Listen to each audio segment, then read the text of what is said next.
Pasangan Anies Baswedan dan Muhaimin Iskandar disebut sebagai pasangan ideal dan saling melengkapi. Bagaimana setelah resmi deklarasi ini, keduanya akan langsung tancap gas. Sudah bergabung bersama kami dari luar studio, ada Ketua DPP Partai Nasdem, Effendi Hoiri, dan analis politik Ahmad Hoirul Umam. Assalamualaikum, Gus dan Mas Umam. Waalaikumsalam. Selamat sore Mas Anggi. Ya, terima kasih sudah bergabung di Metro hari ini. Saya akan ke Gus Coy dulu ya. Jadi Gus, setelah resmi dideklarasikan, apa langkah ke depan yang dilakukan pasangan ini? Langkah ke depan sesuai dengan kebiasaan dalam organisasi ya. Setelah kita umumkan, kita rapikan di dalam konsolidasi nanti antar pengurus DPP Nasdem, DPP PKB, DPP PKS, ya. Kemudian merancang hal-hal yang penting untuk ke depan, sosialisasi, publikasi, ya kira-kira itulah yang akan dilakukan ke depan. Oke, Gus, satu hal, dengan PKS berarti PKS juga akan tetap diajak konsolidasi ya? Karena kemarin mereka ada pernyataan bahwa mereka akan ngumpul dulu untuk membahas setelah ada calon wakil presiden ini. Ya, kalau lihat dari pernyataannya kan masih mendukung calon presiden Mas Anies kan. Oke. Soal ada mekanisme harus rapat Dewan Syuro, dan tradisi-tradisi di lingkungannya, saya kira itu oke. Tapi kami meyakini bahwa PKS tetap berada pada barisan koalisi perubahan. Baik. Gus, pasangan ini, pasangan Amin, kita boleh sebutnya begitu sekarang ya. Disebut ini kan saling melengkapi. Kemudian juga dibilang sebagai pemersatu bangsa. Anda melihatnya seperti apa, Gus? Ya, kita harus berasumsi semua pasangan adalah untuk bangsa, bangsa harus bersatu untuk pemersatu bangsa, atau apapun lah narasinya, tapi intinya adalah semua berniat baik untuk kepentingan bangsa dan negara, termasuk pasangan Mas Anies dan Caimin. Ideal pertama dari aspek partai ya, dari aspek kecukupan partai. Kita berdua saja, umpama yang lain nggak mau ikut, berdua saja udah cukup. Itu jadi ideal dalam konteks partai. Ada kepastian untuk mengusung pasangan ini.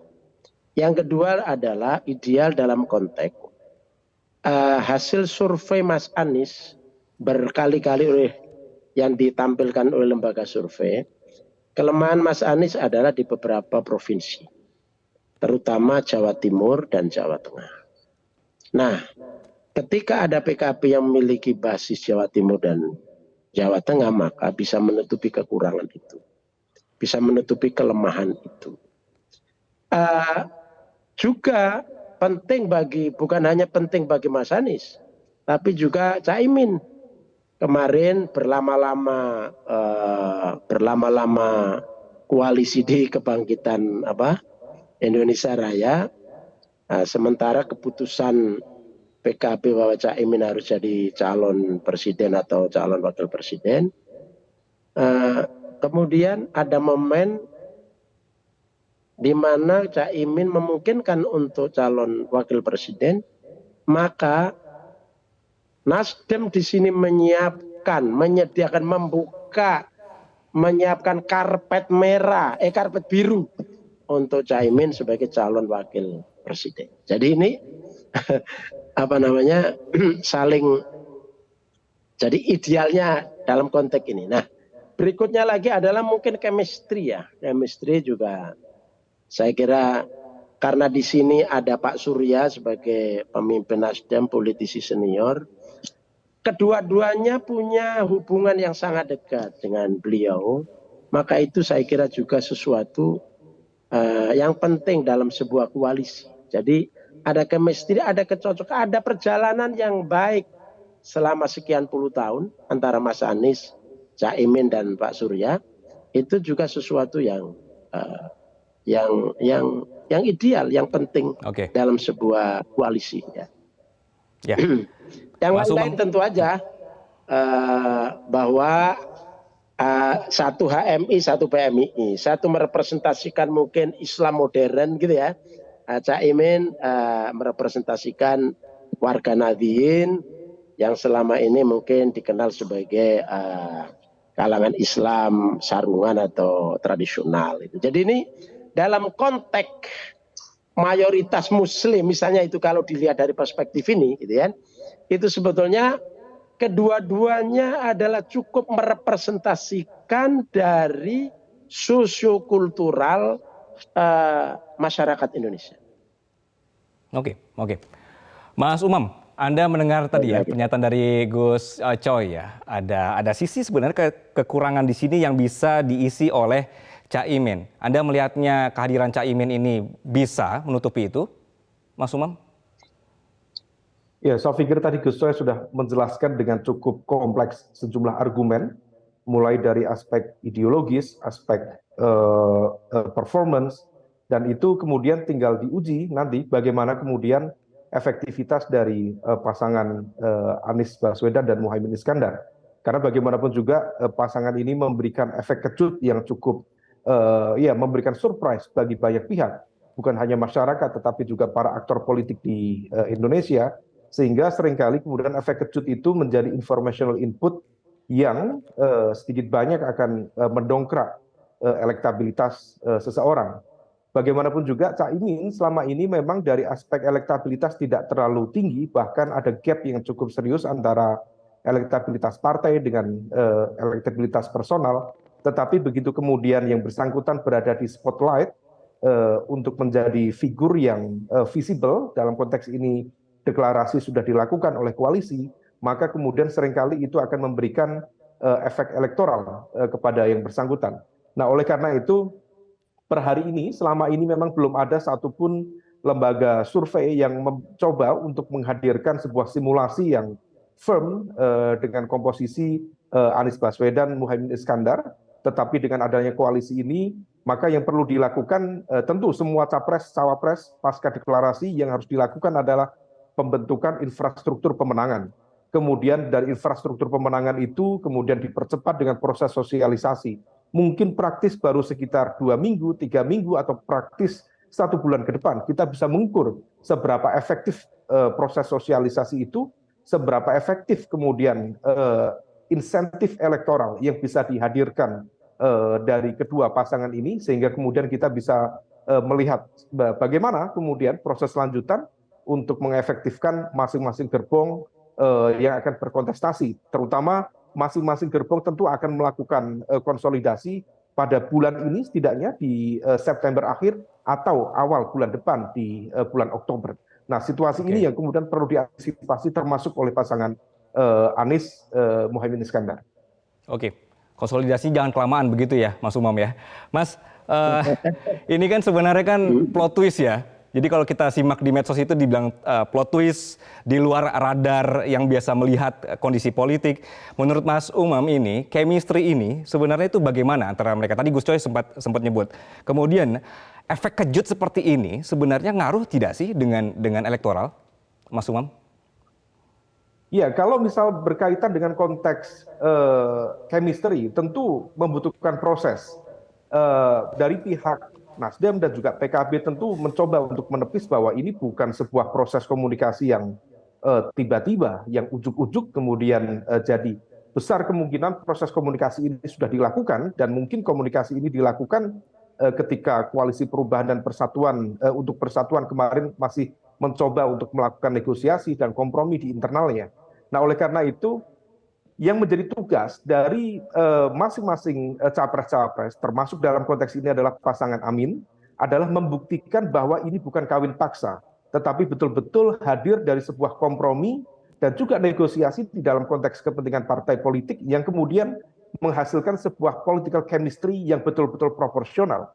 Karena kalau misal kemudian tidak proporsional, tentu masyarakat akan mencium. Nah, ini yang kemudian menjadi tugas dari tim pemenangan Amin, Anies Baswedan dan juga Muhaimin Iskandar, untuk melakukan sosialisasi, termasuk untuk menutup gap-gap sekaligus pertanyaan kritis dari sejumlah pihak terkait dengan chemistry dan juga efektivitas, termasuk tentu bisa memanfaatkan efek kejut yang kemarin dihasilkan karena betul-betul menciptakan political surprise dalam ruang demokrasi menjelang pemilu atau Pilpres 2024 mendatang, sehingga kemudian bisa riding the wave.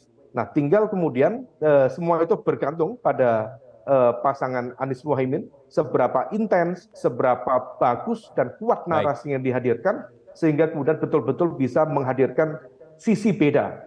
Jadi distinction aspek yang kemudian bisa ditawarkan kepada masyarakat.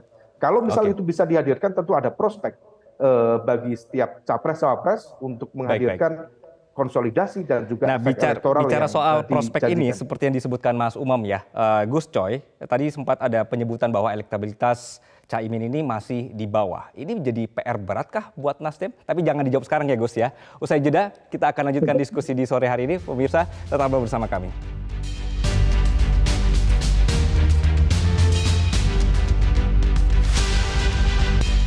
Kembali di diskusi kita di Metro hari ini, pemirsa, soal pasangan yang baru ini, pasangan Amin. Masih bersama kami ada Gus Coy dan juga Mas Umam.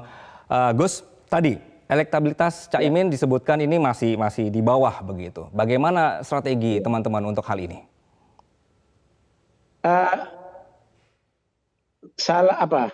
Kalau menurut hasil-hasil survei secara umum memang masih rendah, tapi ada survei yang khusus untuk kalangan Nahdliyin dari sebuah lembaga, saya lupa namanya. Jadi dari kalangan Nahdliyin memilih siapa untuk jadi cawapres, entah di Anies, entah di Ganjar, entah di Pak Prabowo ya. Salah satu nama yang tertinggi ya adalah Caimin. Jadi memang ada nama yang muncul, Khofifah, ada Pak Mahfud, Caimin. Nah, Caimin ini menurut seingat saya itu termasuk yang tertinggi. Nah, sehingga sebetulnya dia juga diharapkan dari kalangan Nahdliyin. Nah, oleh karena itu setelah ini kita khususnya tentu saja PKB ya, dan kita yang koalisi ini untuk sosialisasi ke basis-basis Nahdliyin ini supaya Nahdliyin mayoritas Jawa Timur. Nahdliyin memang jumlahnya besar, bisa di mana-mana, kita tahu itu. Tapi bagaimana Nahdliyin yang mayoritas yang 52% dari umat Islam Indonesia yang mengaku Nahdliyin itu, kan, itu nanti mayoritas ke pasangan Amin. Itu harapan kita. Dan itu tentu saja harus dilakukan sosialisasi, aksi-aksi, program-program nyata di lapangan dan meyakinkan kepada mereka. Saya kira itu. Oke, saya akan ke Mas Umam. Mas, jadi momen ini kemarin itu pas diumumkan, jadi ini momentum yang pasca karena kemarin kita melihat masing-masing koalisi ini sempat terlihat tunggu-tungguan ya untuk mengumumkan atau bongkar pasang cawapres. Bagaimana Mas? Iya, terkait dengan konteks momentum tentu lebih cepat lebih baik.